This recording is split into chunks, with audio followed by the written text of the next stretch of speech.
Hello and welcome to Granite Shorts episode 5. Today we're going to show you how to make a proper drawing for an estimate request. You might have a drawing that was supplied to you by the kitchen designer or the cabinet maker, which is very precise and technical, but that's not necessarily good for us when we're actually processing the estimate because there's too much data on it, and especially if you send it over a fax, it becomes very hard to read. So it's just better off to start clean and make the drawing from scratch yourself, which is very, very easy, and it only takes a few minutes to do. And I'll show you exactly how. So you start off with a basic layout of the kitchen, like this.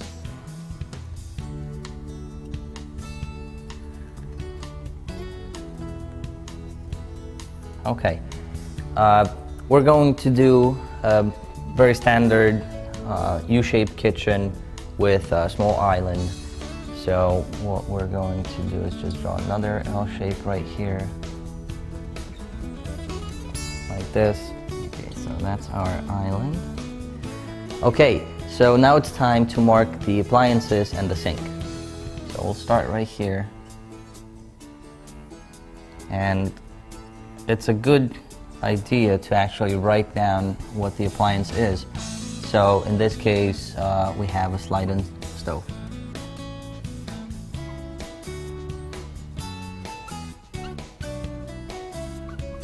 Okay. If that was a cooktop, you would mark it like this. Just imagine this is a continuous countertop. You basically mark it inside.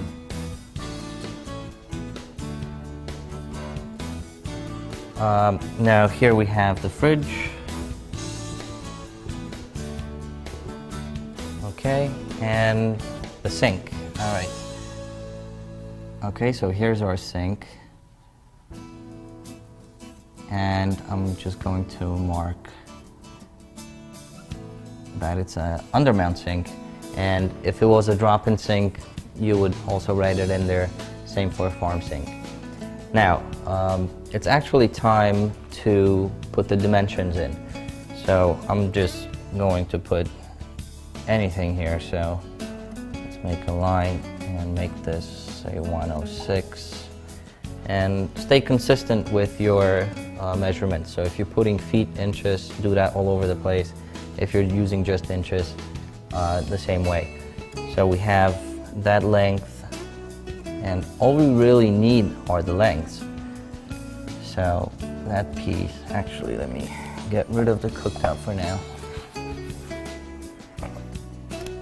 And we're just going to do the same thing. This, let's say it's 130 inches.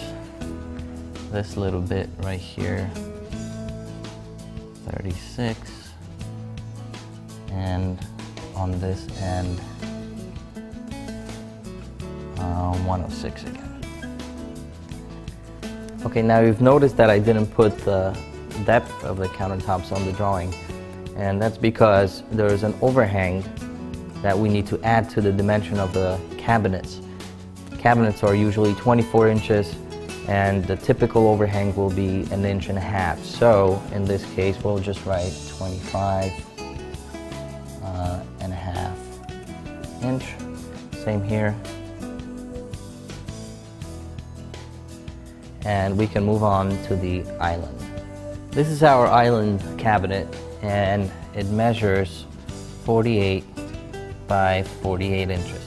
Most of the islands you're going to see have a bar area or a sitting area where you can eat your breakfast, and it overhangs from the cabinets. That overhang, which we'll mark down right here, can go up to 12 inches without any support. Any more than that, in most cases, you'll need to add some sort of a support, whether it be corbels or posts. That's up to you. But either way, we need to add that here. So we have 60 inches. And also don't forget about the slight overhang all around. So we'll need to add another 1.5 inches to this dimension. So instead of 48, now that becomes 61 and a half. And on this side, we need to add 3 inches, so that becomes 51 inches even. And it doesn't have to be square like this. Of course, you can make your island slightly rounded like this.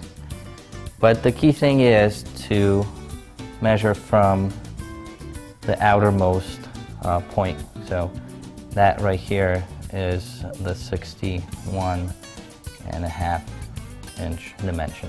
Okay, so when we have a 2-level island, which might look like this, you often have a little filler strip between the 2 levels. That's usually about 4 inches tall. And we need to include that on the drawing as well. So we're just going to draw it right here, and then draw the top level of the island, which looks something like this. And we need to add the dimensions. So this is 4 inches, and this from here to the tip, remember, is going to be 12 inches. Okay, now for the last part of the drawing, we're going to add the edging and other details. So when you mark the edges, basically usually you can just cross the edge of the countertop on the drawing that needs to be finished. So in our case, we have these edges open, and of course all around that edge won't need finishing, but this will, and that one will also all around. So that's how you do it when you have just one edge design, but nothing stopping you from using 2 different edge designs. So for example, on the perimeter countertops, you can use a bullnose edge, while on the island, you can use an OG edge. And in that case, you just basically use a different sign. So instead of an X, you can just put circles across the edges, and that will work the same way. The key thing here is to actually write out that X is bullnose and O is OG. And the very last thing, if you want a backsplash across the whole kitchen, you do it the same way we did with this little piece between the 2 levels of the island. So we'll just mark the pieces right here, maybe outside of the measurement.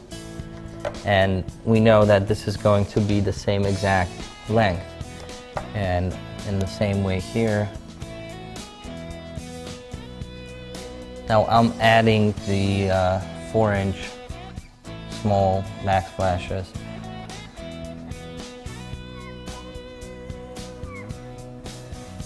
And we'll mark the height for each piece, just so that it's clear. Depending on the stove, you might or might not need a backsplash to go behind it. If you have a cooktop, usually just continue in one single piece. And the last thing we're going to add to the drawing is the amount that the corners are going to be rounded off. And by standard, the outside corners like this one right here should be slightly rounded for your protection for safety. On the island though, you might want a slightly bigger radius on the corners that you're going to be walking around most often while preparing food, just so that they're smoother. And in this case, we'll do on both sides, we'll do a nice 3-inch radius. One last thing, remember to put your contact information on the same page. That way it won't get lost if a page of the fax doesn't come through. You see that the drawing isn't the prettiest thing out there because it's done by hand, but that's fine. As long as we get the shapes and we get the right dimensions, the estimate is going to be very accurate. So send your estimates and I'll see you next week.